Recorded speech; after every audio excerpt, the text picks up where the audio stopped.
शाम के 7 बज चुके थे। सुजोय किसी भी वक्त ऑफिस से घर आते ही होंगे।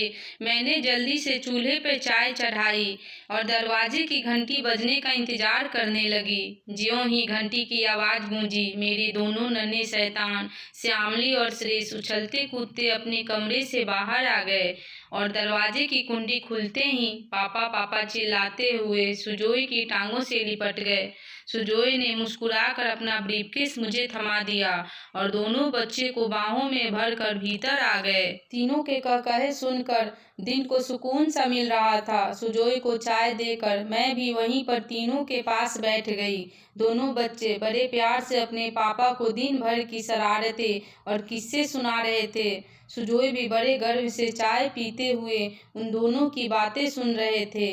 अपने पापा का पूरा ध्यान खुद पर पाकर बच्चों की खुशी का कोई ठिकाना नहीं था। पापा, मैं और श्रेष एक बहुत सुंदर ड्राइंग बना रहे हैं, उसे पूरा करके आपको दिखाते हैं, कहकर श्यामली ने अपने भाई का हाथ पकड़ा और दोनों भागकर अपने कमरे में चले गए। क्या सोच रही हो मैडम? कुछ नहीं, आप हाथ मुंह धोकर फ्रेश हो जाएं, तब तक मैं खाना गर्म कर लेती हूँ। सुजोय की टोकने पर मैंने मुस्कुराकर जवाब दिया और फिर उठकर रसोई की तरफ चल दी। खाने की मेज पर भी दोनों बच्चे चहकते हुए अपने पापा को ना जाने कौन कौन से किस्से सुना रहे थे।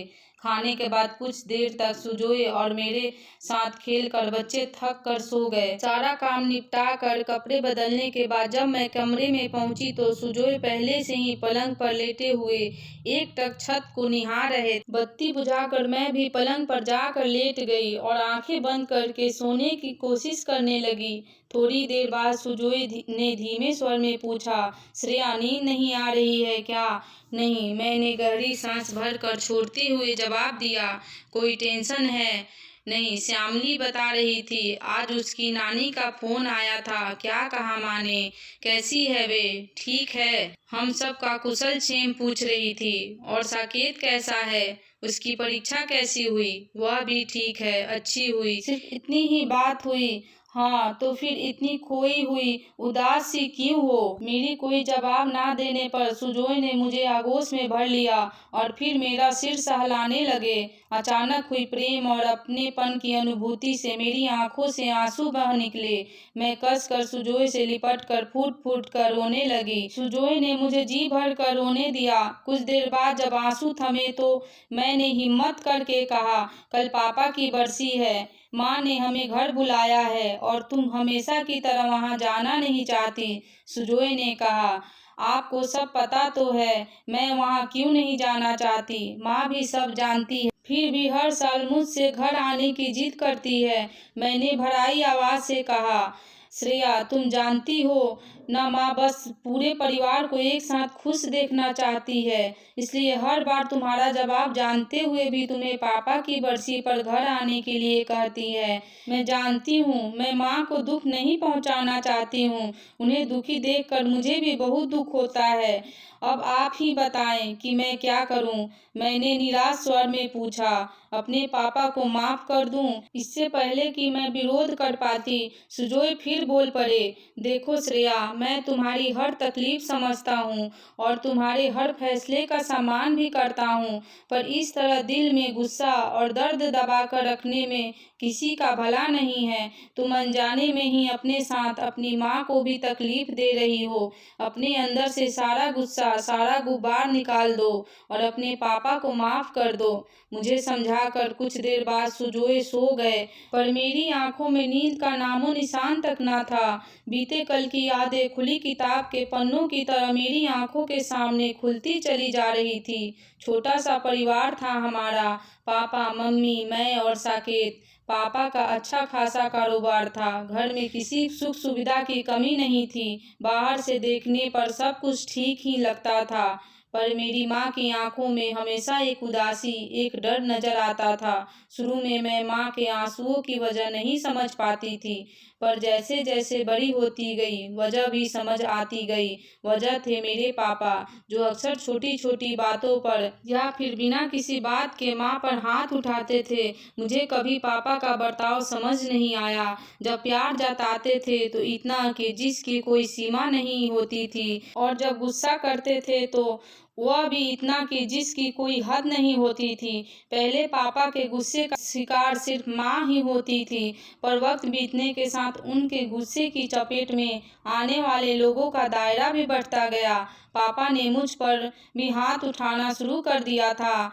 जब पापा ने पहली बार मुझ पर हाथ उठाया था, तब मैंने 2 दिन तक बुखार के कारण आंखें नहीं खोली थी। जब पापा मुझे मारते थे, तो माँ मुझे बचाने के लिए बीच में आ जाती थी। ना जाने कितनी बार माँ ने हम दोनों के हिस्से की मार अकेले खाई होगी। छोटी उम्र में इतनी मार खाकर मेरे शरीर पर से कई दिनों तक मार के निशान नहीं जाते थे। स्कूल जाने पर ऐसा महसूस होता था मानो जैसे मेरे सहपाठी मेरे और इशारे करके मेरा मजाक उड़ा रहे हैं। टीचर निशानों के बारे में पूछती थी तो झूठ बोलना पड़ता था। ना जाने कितनी बार साइकिल से गिरने का बहाना बनाया होगा, अब तो गिनती भी याद नहीं है। शुरू में मैं मार खाते वक्त बहुत रोती थी, पर वक्त के साथ मेरा रोना भी कम होता गया और कुछ वक्त बाद तो एहसास होना ही बिल्कुल बंद सा हो गया था। माँ अब बहुत बीमार रहने लगी थी। मेरी परी सुंदर माँ निढाल सी रहती थी। डॉक्टरों को भले ही माँ की बीमारी की वजह पता ना चल पाई हो, पर मैं जानती थी मेरी माँ को एक ही बीमारी थी, मेरे पापा। मैं 8 वर्ष की थी जब साकेत का जन्म हुआ था। कितनी प्यारी मुस्कान थी मेरे छोटे भाई की। दुनिया की भलाई बुराई, झूठ फरेब, संघर्षों और तकलीफों से अनजान मासूम हंसी थी उसकी। पापा ने साकेत के जन्म का जश्न मनाने में पूरे शहर को दावत दे डाली। मुझे लगा कि अब शायद पापा बदल जाएंगे, हम पर हाथ उठाना और गाली गलौज करना छोड़ देंगे, मगर मैं गलत थी। इंसान की फितरत बदलना नामुमकिन है। पापा के बहसीपन से मेरा भाई भी नहीं बच पाया। मुझे उसके चेहरे पर भोलेपन की जगह खौफ नजर आता था। जब पापा हमें मार चुके होते थे, तब मैं ध्यान से उनका चेहरा देखती थी। हमें गालियां देने, मारने, कोसने के बाद पापा के चेहरे पर संतोष के भाव होते थे, ग्लानि नहीं। ऐसा लगता था कि हमें रोते, गिड़गिड़ाते, दर्द से कराहते देखने में पापा को खुशी मिलती थी। खुद पर गुरूर होता था। कभी मुझे लगता था कि कहीं पापा किसी मानसिक रोग के शिकार तो नहीं, वरना यह उन्हें हमसे कैसा प्यार था जो हमारी जान का दुश्मन बना हुआ था। मैं कई बार माँ से पूछती थी कि क्या हम पापा से कहीं दूर नहीं जा सकते। इस पर माँ रोते हुए इसे हमारी मजबूरी बता देती थी। पापा के परिवार वालों ने उन्हें कभी हमें प्रताड़ित करने से नहीं रोका, बल्कि वे तो पापा को सही बताकर उनका साथ देते थे। पापा कभी अपने परिवार वालों की मानसिकता को समझ ही नहीं पाए। उनके लिए पापा बैंक का वह अकाउंट थे जिससे वे जब चाहे जितने चाहे रुपए निकाल सकते हैं, पर अकाउंट कभी खाली नहीं होगा। पापा के भाई और उनके परिवार को मुफ्तखोरी की आदत लग गई थी। पापा को खुश करने के लिए वे लोग हम पर झूठे इल्जाम लगाने से भी बाज नहीं आते थे। मम्मी के परिवार वाले भी कम ना थे। वे लोग शुरू से जानते थे कि पापा हमारे साथ क्या करते हैं, पर उन्होंने कभी माँ का साथ नहीं दिया। वजह मैं जानती थी, मेरे मामा के शौकीन मिजाज के कारण। डूबते कारोबार में पापा ही रुपया लगाते थे। पापा की ही तरह उनका पैसा भी हमारा दुश्मन बन गया था। अब मैंने किसी से कुछ भी कहना सुनना छोड़ दिया था। पापा के लिए मेरे दिल में गुस्सा और नफरत लावा की तरह बढ़ते जा रहे थे, जो अक्सर फूट कर बाहर आ जाते थे। मैं अब कामना करती थी कि हमें इस नर्क से मुक्ति मिल जाए। कुछ सालों तक सब ऐसा ही चलने के बाद अब पापा को शायद उनके कर्मों की सजा मिलनी शुरू हो गई थी। उनके भाई ने उनका सारा कारोबार डुबा दिया। सभी ने पापा का साथ छोड़ दिया। ऐसे में माँ ने अपने सारे गहने और जामा पूंजी पापा को दे दिए और दिन रात कोल्हू के बैल की तरह जुट कर काम किया। इस बीच मारपीट बिल्कुल बंद सी ही थी। धीरे धीरे पापा का काम चल निकला। यह मन बड़ा पाजी चोर होता है, बराबर टूटने पर भी उम्मीद नहीं छोड़ना चाहता है। मेरे मन में पापा के बदल जाने की उम्मीद थी, जो पापा ने हमेशा की तरह बड़ी बेदर्दी से रौंद डाली थी।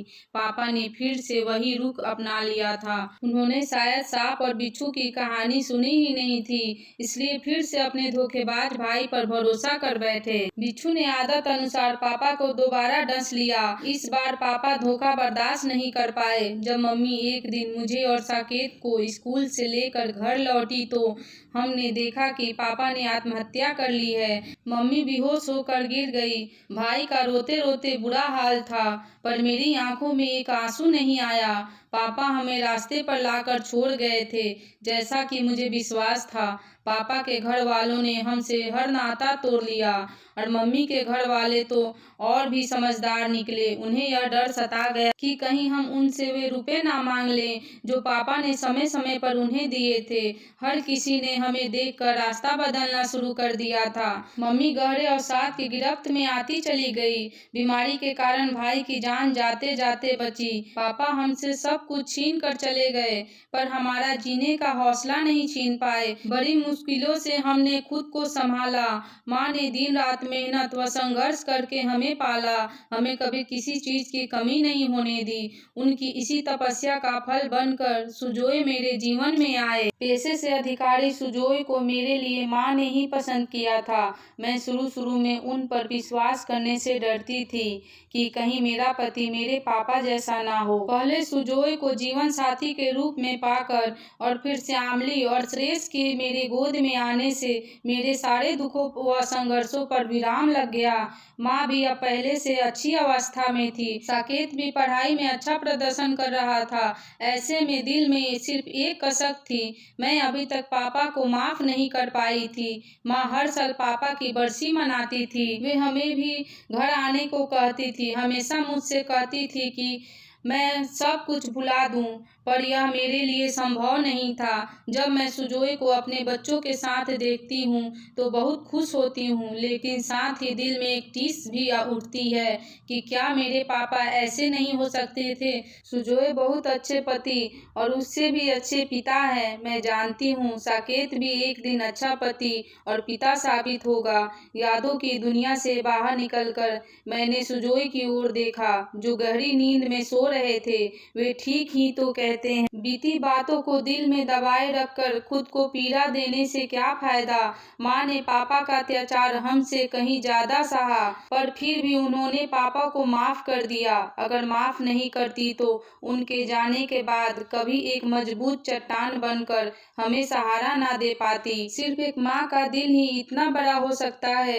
अब मैं भी तो एक माँ हूँ, फिर मुझसे इतनी बड़ी चूक कैसे हुई। मैंने यह कैसे नजरअंदाज कर दिया कि मेरे भीतर की घुटन से मेरी माँ का दम भी तो घुटता होगा। मैं पापा को सजा देने के नाम पर अनजाने में ही माँ को सजा देती आई हूँ। कहीं मैं भी पापा की तरह ही तो नहीं बनती जा रही हूँ। फिर मैंने आंखें बंद करके गहरी सांस ली और मन में कहा कि डियर पापा, मैं नहीं जानती कि आपने हमारे साथ वह सब क्यों किया। मैं यह भी नहीं जानती कि आज भी आपको अपने किए का कोई पछतावा है भी या नहीं। मुझे आपसे कोई गिला शिकवा भी नहीं करना। आज मैं पहली और आखिरी बार आपसे यह कहना चाहती हूँ कि मैं आपसे प्यार करती थी, इसलिए आपकी मार और गालियाँ खाने के बाद भी उम्मीद करती थी कि शायद आप बदल जाओगे। खैर, अब इन सब बातों का कोई फायदा नहीं है। मैं बस इतना कहना चाहती हूँ कि मैं आपको माफ करती हूँ, पर आपके लिए नहीं, अपने लिए और अपने परिवार के लिए। Goodbye. बहुत सालों बाद मैं खुद को इतना हल्का महसूस करके चैन की नींद सोई। अगली सुबह जब मैं नाश्ता बना रही थी तो सुजोय माथे पर बल डाले रसोई में आए। यह क्या श्रेया, तुमने मुझे जगाया क्यों नहीं? 8 बज चुके हैं। मुझे दफ्तर जाने में देर हो जाएगी। बच्चों को अभी तक स्कूल के लिए तैयार क्यों नहीं किया तुमने? आज बच्चे स्कूल नहीं जाएंगे। आप ही दफ्तर में फोन करके बता दीजिए कि आज आप छुट्टी ले रहे हैं। क्या मतलब? मतलब यह कि आज हम सब मम्मी के घर जा रहे हैं। आज पापा की बरसी है ना। आप जल्दी से नहाकर तैयार हो जाएं, तब तक मैं नाश्ता तैयार कर देती हूँ। सुजोय ने भावुक होकर मेरे कंधे पर हाथ रखा तो मेरे हाथ रुक गए। तुम अपनी इच्छा से यह कह रही हो ना? देखो, कोई जबरदस्ती नहीं है। मैंने डबडबाई आंखों से सुजोय की ओर देखा। नहीं सुजोय, माँ ठीक कहती है, आप भी सही हो। अपने भीतर यह अंधेरा मुझे खुद ही दूर करना होगा। मैं बीते कल की इन कड़वी यादों को भुलाकर आपके और अपने परिवार के साथ नई खूबसूरत यादें बनाना चाहती हूँ। मैं पापा की बरसी में जाऊंगी। सुजोय सहमति में सिर हिलाकर मुस्कुरा दिए। उनकी आंखों में अपने लिए गर्व और और प्रेम की चमक देखकर मुझे विश्वास हो गया कि मैंने बिल्कुल सही निर्णय लिया है। कुछ ही देर बाद मैं सुजोय और बच्चों के साथ माँ के घर पहुँच गई। बच्चे तो नानी और मामा से मिलने की बात सुनकर ही खुशी से उछल रहे थे। मेरे घंटी बजाने के कुछ क्षणों बाद माँ ने दरवाजा खोला। मुझे दरवाजे पर खड़ी पाकर माँ चौंक गई। उन्हें तो सपने में भी आज मेरे घर आने की उम्मीद ना थी। उनके मुंह से मेरा नाम आश्चर्य से निकला, श्रेया बेटा तू। माँ मुझे तो यहाँ आना ही था, आज पापा की बरसी है ना। मेरे मुंह से यह सुनते ही माँ की आंखें भर आई और उन्होंने आगे बढ़कर मुझे अपने गले लगा लिया।